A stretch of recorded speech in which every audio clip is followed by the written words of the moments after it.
जय हिंद मेरे प्यारे साथियों, आपका स्वागत है। वेलकम टू माय चैनल में के मैथ मस्ती क्लासेस में। कहते हैं ना कि ख्वाब टूटे हैं मगर हौसला जिंदा है। ख्वाब टूटे हैं मगर हौसला जिंदा है। हम तो वो हैं जिसे देखकर मुश्किलें भी शर्मिंदा है।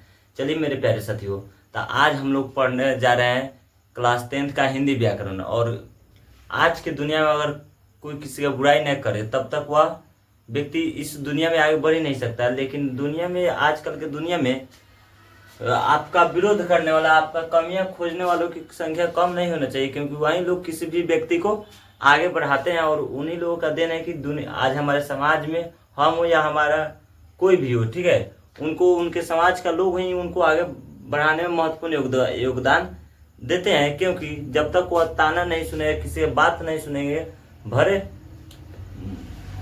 कारवा बोलते हैं लेकिन सच बोलते हैं, ठीक है। जैसे नमक नमक है, कड़वा है, लेकिन वह सच है कि वह नुनगरा लगेगा, उसमें कभी चींटी नहीं पड़ सकता है, कीड़ा नहीं पड़ सकता है। लेकिन वही चीनी जो मीठा है लेकिन उसमें कीड़ा पड़ सकता है। तो जो व्यक्ति कारा बोलते हैं अक्सर वह सच बात बोलते हैं, ठीक है। तो अगर समाज में आगे जाना है तो अगर कोई कारा बोल रहा है तो समझो कि वो आपके हित में बोल रहे हैं, ठीक है। तो उससे कोई दुख होने की कोई जरूरत नहीं है। चलिए तो आज हम लोग पढ़ाई शुरू करते हैं, जिसमें हम लोग पढ़ने वाले हैं संज्ञा। यानी संज्ञा क्या है? ये छोटी सी व्याकरण का एक टॉपिक है, हिंदी व्याकरण का, जिसमें हम लोग जानते हैं संज्ञा क्या है। संज्ञा क्या है उससे पहले आप लोग यहाँ पे लिखिएगा संज्ञा क्या है। तो यहाँ हम लिखेंगे संज्ञा, क्योंकि टॉपिक क्या है, मेन टॉपिक संज्ञा है। तो हम लोग यहाँ जानेंगे संज्ञा किसे कहते हैं। यहाँ दिखाई दे रहा है कि नहीं? अच्छा चलिए देखिए, यहाँ पे मान लीजिए यहीं पे लिख दे रहे हैं थोड़ा नीचे, संज्ञा। यानी संज्ञा क्या है? तो देखिए, किसी भी स्थान, वस्तु या व्यक्ति के नाम को हम लोग संज्ञा कहते हैं। वो कोई भी व्यक्ति या वस्तु या जगह का नाम क्यों ना, उसे हम संज्ञा कहते हैं। जैसे यहाँ आप लोग देख सकते हैं एग्जाम्पल के साथ, जैसे मोहन, पटना, पिपरा, शहर, गांव, ये सब क्या है? एक प्रकार का नाम है। जानवर, कुत्ता, ठीक है, भैंस, गाय, बैल, ये सब क्या है? नाम नहीं, यह सब, इस सब जितने भी हम शब्द बोले हैं सब क्या है? संज्ञा है। किसी भी ना किसी वस्तु या जगह का नाम है। तो हम यहाँ लिखेंगे किसी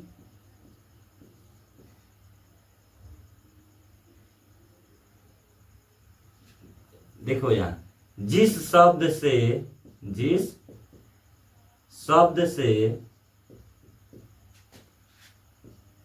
किसी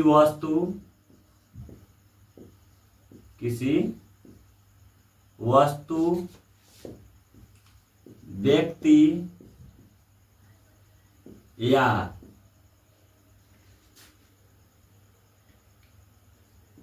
जगह के नाम का बोध होता है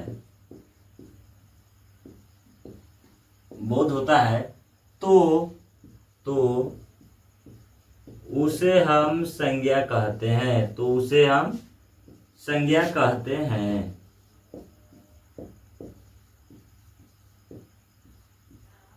संज्ञा कहते हैं। तो क्वेश्चन आएगा संज्ञा किसे कहते हैं, ठीक है। तो किसी भी वस्तु, स्थान या जगह के नाम को ही संज्ञा कहते हैं, ठीक है। और संज्ञा का जो प्रकार है ना, संज्ञा को 5 भागों में बांटा गया है। व्यक्तिवाचक संज्ञा, जातिवाचक संज्ञा, समूहवाचक संज्ञा, द्रव्यवाचक संज्ञा और भाववाचक संज्ञा, ठीक है। तो यहाँ पे हम इसके प्रकार को लिखेंगे संज्ञा के प्रकार। संज्ञा के प्रकार, ठीक है। और जो संज्ञा है ना, संज्ञा को कितने भाग में बांटा गया था? संज्ञा के 5 प्रकार होते हैं। कितने प्रकार होते हैं? तो इसके जो प्रकार होते हैं 5 होते हैं। पहला व्यक्तिवाचक संज्ञा, व्यक्तिवाचक संज्ञा। दूसरा जातिवाचक संज्ञा,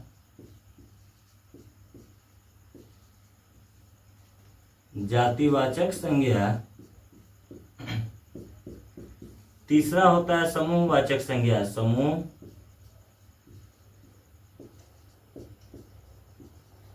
समूहवाचक संज्ञा।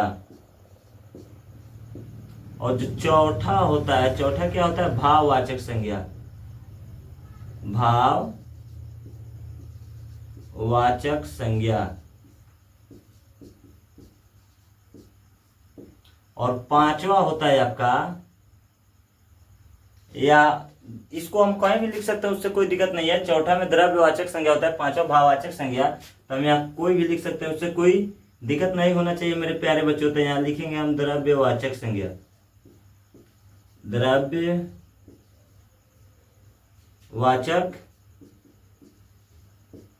संज्ञा। और जो पांचवा है वो क्या है, भाववाचक संज्ञा, भाववाचक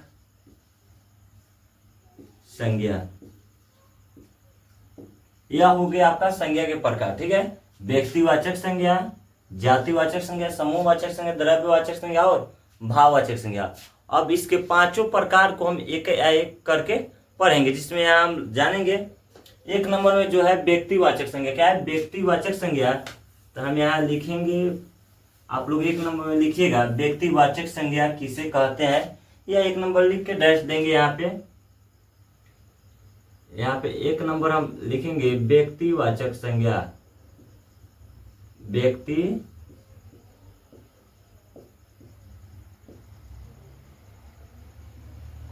संज्ञा।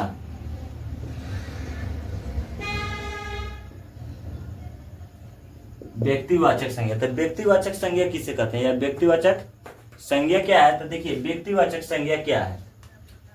तो हम व्यक्तिवाचक संज्ञा कह सकते हैं जिस संज्ञा से किसी व्यक्ति के, ठीक है, या वस्तु के या स्थान के खास नाम का बोध होता है, तो उसे हम व्यक्तिवाचक संज्ञा कहते हैं। जैसे लड़का, तो लड़का वो पूरा जाति का बोध हो रहा है, लेकिन वही कहेंगे हम अमरेश, ठीक है। उसके बाद तुम्हारा हो जाएगा सुजीत, पवन, ये सब क्या है, उसका खास नाम है। जैसे देश कहेंगे तो जातिवाचक पूरा देश का बोध हो रहा है, लेकिन वही हम कहेंगे भारत, नेपाल, तो किसका खास देश का बोध हो रहा है, तो उसी को हम व्यक्तिवाचक संज्ञा कहते हैं। तो यहाँ पे लिखेंगे, हम यहाँ पे लिखेंगे जिस वैसा संज्ञा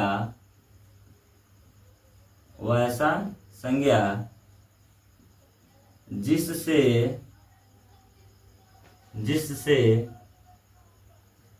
किसी खास व्यक्ति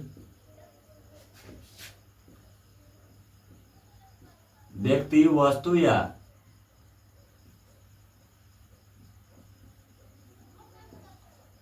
स्थान के नाम को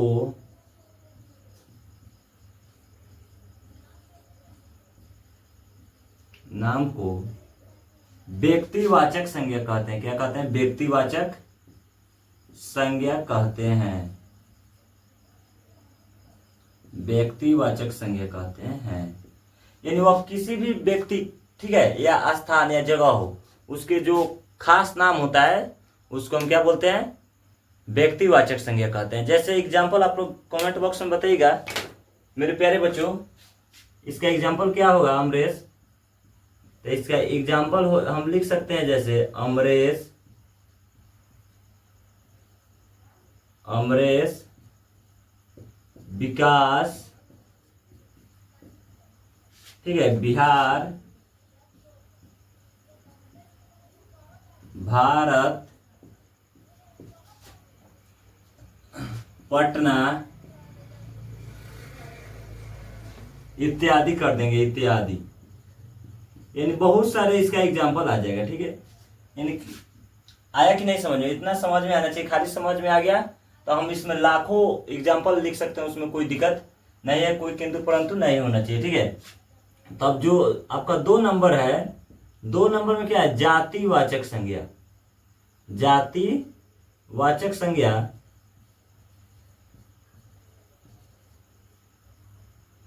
जातिवाचक संज्ञा क्या है, ठीक है, जातिवाचक संज्ञा क्या है। तो लिखेंगे वैसा संज्ञा,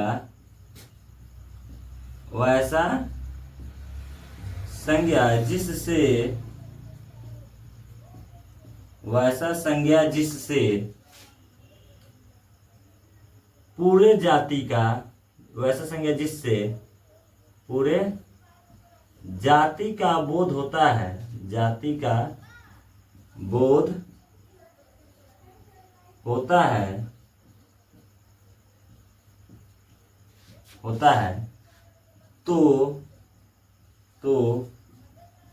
उसे हम जातिवाचक संज्ञा कहते हैं।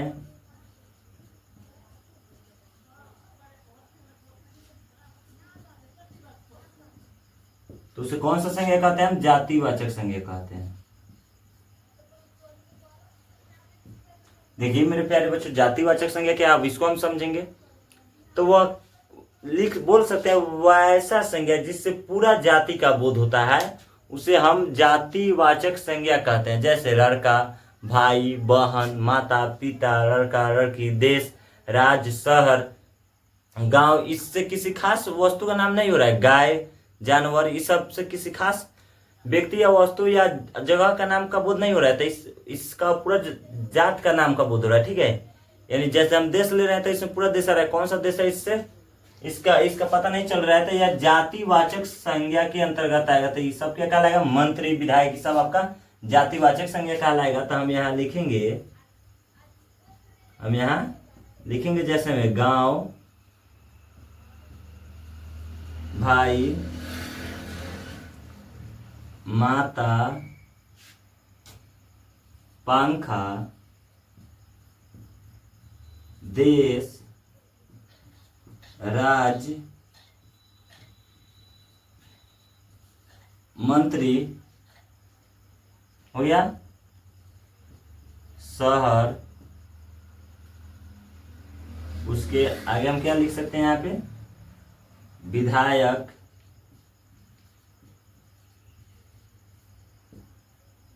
लड़का, लड़की, गाय, कुत्ता, इत्यादि हम लिख सकते हैं। यानी हम आप सभी को बता दिए कि जिससे पूरा जात का बोध होगा उसे हम जातिवाचक संज्ञा कहते हैं। तो यहाँ तक कोई दिक्कत आप सभी को हो गया? नोट स्क्रीनशॉट ले लीजिए आप लोग। ठीक है, यहाँ इसको मिटा दें हम। और इस वीडियो को आप लोग अपने दोस्तों के पास, अपने साथियों के पास ज्यादा से ज्यादा शेयर कीजिए और हमको सपोर्ट कीजिए, ताकि हम आने वाले टाइम में अपने क्षेत्र पिपरा विधानसभा से ऑनलाइन टीचिंग कर सके और आप लोग अपना आशीर्वाद बनाए रखिए। देखिए यहाँ पे जो 3 नंबर में है, 3 नंबर में आपका क्या होगा? समूहवाचक संज्ञा, समूहवाचक संज्ञा।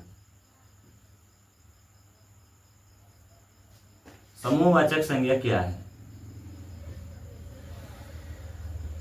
या समूहवाचक संज्ञा, तो हम लिखेंगे वैसा संज्ञा जिससे पूरा समूह का बोध होता है। यानी वैसा संज्ञा जिससे समूह का बोध होता है उसे हम समूहवाचक संज्ञा कह सकते हैं। या बहुत जो सिंपल है ना, बहुत सटीक सिंपल है। वैसा संज्ञा जिससे समूह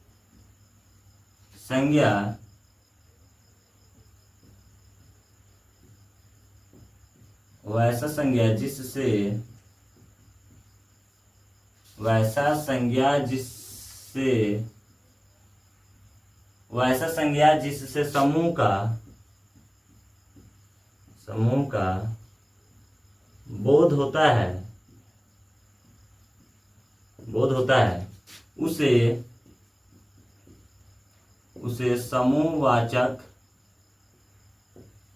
उसे समूहवाचक संज्ञा कहते हैं। उसे समूहवाचक संज्ञा कहते हैं। अब देखिए समूहवाचक संज्ञा किसे होता है? तो वैसा संज्ञा जिससे समूह का बोध होगा, इतना जान जाओ दिमाग में, जिससे समूह का बोध हो जाएगा उसे हम समूहवाचक संज्ञा कह सकते हैं। यानी समूहवाचक संज्ञा कहते हैं। जैसे में यहाँ पे देखिएगा आप लोग, समिति, भीड़, वर्ग, सेना, उस सेना को इंग्लिश में क्या बोलते हैं, आर्मी, ठीक है। मेला, जितने भी शब्द है, अंगूर का गुच्छा, अंगूर का गुच्छा इत्यादि लिख दीजिए, इत्यादि। जितने भी शब्द है इससे हमको लग रहा है कि समूह का ही बोध होगा। जब वो समिति होगा तो एक लोगों के बीच, एक लोगों से तो समिति बनता नहीं है। भीड़ एक लोगों से भीड़ होता नहीं है। जब यानी 20-40 रहता है तब वर्ग बनता है। तो इससे कहीं ना कहीं समूह का बोध हो रहा है। इसे हम कौन सा संज्ञा कहते हैं, समूहवाचक संज्ञा कहते हैं। चलिए यहां तक आगे समझ में। अब जो आपका नेक्स्ट है वह कौन सा है, द्रव्यवाचक संज्ञा। द्रव्यवाचक संज्ञा लिखेंगे यहां, द्रव्यवाचक संज्ञा। द्रव्यवाचक संज्ञा किसे कहते हैं, तो इसको बहुत सिंपल है, वो ऐसा संज्ञा जिसे हम नाप तौल सकते हैं लेकिन गिन नहीं सकते, उसे क्या बोलते हैं, द्रव्यवाचक संज्ञा कहते हैं। ठीक है, तो यहां हम लिखेंगे वैसा संज्ञा, वैसा संज्ञा जिसे नाप या तौला जा सके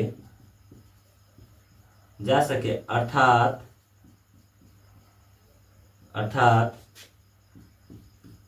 गिना नहीं जा सके, अर्थात गिना नहीं जा सके तो उसे हम द्रव्यवाचक संज्ञा कहते हैं। तो उसे हम द्रव्यवाचक संज्ञा कहते हैं। ठीक है, तो उसे हम कौन सा संज्ञा कहते हैं, द्रव्यवाचक संज्ञा। यानी वैसा संज्ञा जिसे नापा या तौला जा सके अर्थात गिना नहीं जाता हो, उसे हम नाप तौल सकते हैं लेकिन नहीं गिन सकते, उसे कौन सा संज्ञा कहते हैं, द्रव्यवाचक संज्ञा कहते हैं। जैसे यहाँ पे आप लोग फटाफट एग्जाम्पल में बताइए मेरे प्यारे साथियों और प्यारे बच्चों की यहाँ द्रव्यवाचक संज्ञा के अंतर्गत क्या क्या आ सकता है। तो पानी को हम नाप सकते हैं, तौल सकते हैं लेकिन यानी पानी को तो नापा ही जाता है। पानी हो गया, तुम्हारा गेहूं हो गया, दूध हो गया, चीनी हो गया, चना हो गया, धान हो गया, चावल हो गया। ठीक है, घी हो जाएगा, दही हो गया, तेल हो गया, इत्यादि लिख दो, इत्यादि। देखिए ये सब जो शब्द दिखाई दे रहा है ना, चीनी, पानी, घी, दूध, दही, इस सब को हम नाप तौल सकते हैं लेकिन गिन नहीं सकते हैं। या नाप सकते हैं, दूध को नापा जाता है, दही को तौला जाता है, तो इस सबको हम नाप तौल सकते हैं। आलू हो गया, मक्का हो गया, इस सबको नाप तौल सकते हैं लेकिन गिन नहीं सकते हैं। तो इसे हम कौन सा संज्ञा कहते हैं, द्रव्यवाचक संज्ञा कहते हैं। यह सब जो है आपका द्रव्यवाचक संज्ञा कहलाएगा। आया समझ में? यहाँ तक कोई दिक्कत मेरे प्यारे साथियों? बोलिए जल्दी जल्दी फटाफट। हो गया? चलिए यहाँ मिटा दे। मैंने तुमको प्यार किया। चलिए मेरे प्यारे बच्चों, यहाँ है ना, अब आपका लास्ट है भाववाचक संज्ञा। भाववाचक संज्ञा क्या है? भाववाचक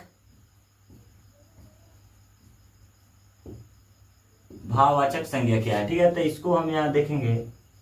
भाववाचक जो संज्ञा है, भाववाचक संज्ञा, आखिर भाववाचक संज्ञा होता है क्या? तो देखिए, वैसा संज्ञा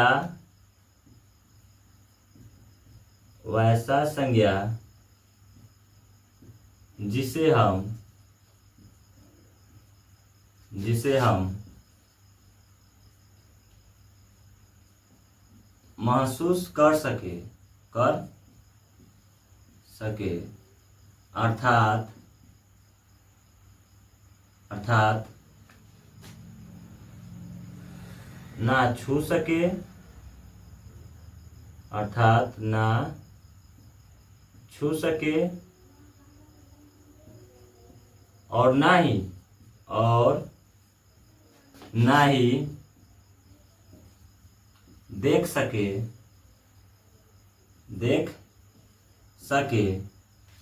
तो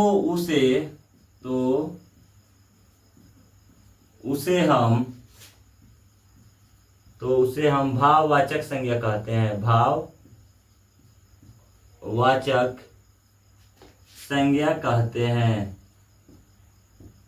तो उसे कौन सा संज्ञा कहते हैं? भाववाचक संज्ञा कहते हैं। ठीक है, यानी वो ऐसा संज्ञा जिसे हम महसूस कर सकते हैं लेकिन देख नहीं सकते और उसको छू नहीं सकते हैं। ठीक है, उसे हम भाववाचक संज्ञा कहते हैं। जैसे प्रेम, दोस्ती, सच्चाई, ईमानदारी, अच्छाई, बेईमानी, ज्ञानी, सबको हम कभी देख सकते हैं, छू सकते हैं? No sir. इसको सिर्फ अनुभव कर सकते हैं कि अगल का जो आगे वाला व्यक्ति है, हमारे सामने जो व्यक्ति खड़ा हुआ है, वह ईमानदार है या नहीं, उसके अंदर कितना हमारे प्रति प्रेम है। तो इस सबको हम एक प्रकार के अनुभव कर सकते हैं, लेकिन इसको हम ना गिन सकते हैं, ना महसूस कर सकते हैं, ना देख सकते हैं। ठीक है, यानी अर्थात इसको महसूस कर सकते हैं लेकिन देख सकते नहीं है या ना छू सकते हैं, उसे भाववाचक संज्ञा कहते हैं। तो यहाँ पे हम जैसे में लिखेंगे, जैसे में प्रेम, सच्चाई, अच्छाई,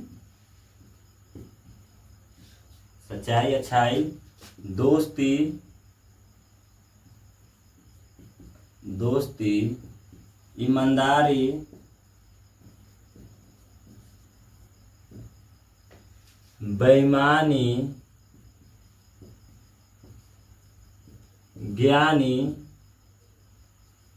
यानी बहुत से एग्जाम्पल हो जाए। तो लिखेंगे तो लिखते रह जाएंगे, हम इत्यादि कर देंगे यहाँ पे। ठीक है, सुंदरता, इस सबको हम देख छू थोड़े सकते हैं। सुंदरता है तो सुंदरता को हम अनुभव करते हैं। ठीक है, कि वह बहुत अधिक सुंदर है। ठीक, सुंदरता का मतलब यह नहीं है कि वह ज्यादा वाइट है तो वह सुंदर है। जान गए मेरे प्यारे बच्चों? देखिए, तो भाववाचक संज्ञा वह ऐसा संज्ञा है जिसे हम महसूस कर सके, अर्थात ना देख सके ना छू सके, उसे हम भाववाचक संज्ञा कहते हैं। ठीक है, यानी सिर्फ हमारे भावना को जाने। जैसे यहाँ हम तो बताइए दिए हैं, बेईमानी, ईमानदारी, सच्चाई, दोस्ती, प्रेम, ज्ञान, ये सब क्या है? इस सब जितना ये सब आपका भाववाचक संज्ञा कहलाएगा। ओके, तो चलिए यहाँ तक तो हम लोग आज पढ़ लिए, और आप लोग मेहनत करके पढ़ते रहिए। ठीक है, क्योंकि हम लोग मिडिल वर्ग से, यानी हम लोग मिडिल परिवार से आते हैं। हम लोगों के पास पढ़ाई के अलावा कोई रास्ता नहीं रहता है, क्योंकि हम लोग ऐसे परिस्थितियों से गुजरते हैं। ठीक है, जहाँ उम्र से पहले जो क्या बोलते हैं जिम्मेदारी आ जाती है। यानी 12th तक हमारे जितने भी छोटे भाई हैं या सभी कोई 12th तक पढ़ता है, मन लगा, लेकिन कुछ आर्थिक स्थिति कमजोर होने के कारण उन्होंने अपने परिवार के लिए अपना पढ़ाई लिखाई छोड़ के बाहर कमाने चल जाते हैं। लेकिन हमारे जो देश के भ्रष्टाचार नेता लोग हैं, वे लोग क्या करते हैं कि सत्ता में बैठे बैठे अपने बेटे के लिए बिना चुनाव लड़ाए हुए उसको मंत्री पद पर बैठा देते हैं। और एक जो किसान का बेटा है, जब वह एग्जाम देने जाता है तो एग्जाम देने जाने से पहले एग्जाम सेंटर पर जब पहुंचता है तो पता चलता है कि उसका एग्जाम कैंसिल। और जब एग्जाम ले लेते हैं लोग तो पेपर लीक करा देते हैं, और पेपर लीक कराने से जितने भी हमारे पुअर फैमिली के लोग रहते हैं, यानी हमारे छोटे बड़े भाई लोग रहते हैं, वो लोग, हम लोगों के पास मेहनत के अलावा कोई दूसरा रास्ता नहीं है। और हम लोग मेहनत बहुत करते हैं, पर हम लोगों के पास कुछ आर्थिक स्थिति जो दयनीय होती है, जिसके कारण हम लोग नहीं कर पाते हैं कुछ, क्योंकि हम लोग पढ़ाई करते हैं। सिर्फ हम लोगों के पास सिर्फ पढ़ाई ही रहता है, पढ़ाई के अलावा कोई रास्ता नहीं रहता है। और जो अमीर लोग हैं, वे लोग पढ़ाई में कमजोर होते हैं, लेकिन उनके जो बाप दादा होते हैं वे अमीर होते हैं। और वे लोग, हम लोग कितना भी 12 घंटा 16 घंटा पढ़ रहे हैं, लेकिन जिनके पिताजी अमीर है, वे क्या करेंगे? केवल 13 लाख देख कर हम 13 लाख दे देंगे, 13 लाख देकर एक बार उसके लिए जॉब ही खरीद देंगे, SSGD का जॉब ही खरीद देंगे। और बताइए अगर हम लोग के पास अगर 13 लाख रुपया रहेगा तो क्या हम लोग जॉब करेंगे? नहीं। चलिए तो आप लोग मन लगे पढ़िए ताकि हम लोग अपने अधिकारों को जाने, और इससे कोई बनना बिगड़ना नहीं चाहिए। सरकार कितना भी कुछ हो कर ले, GST ला दे, उससे कोई फर्क नहीं पड़ना चाहिए। बस अपने अंदर सिर्फ जुनून होना चाहिए आगे बढ़ने का, ठीक है। और देखा जाए तो सिर्फ अपने जो आगे बढ़ना है तो सिर्फ कभी अपने माता पिता का चेहरा देखना, ठीक है। वे आपसे कितना उम्मीद लगाए बैठे हुए रहते हैं, ठीक है। तो चलिए मेरे प्यारे साथियों, फिर आप सभी को हम नेक्स्ट वीडियो में मिलते हैं। जय हिंद, जय भारत।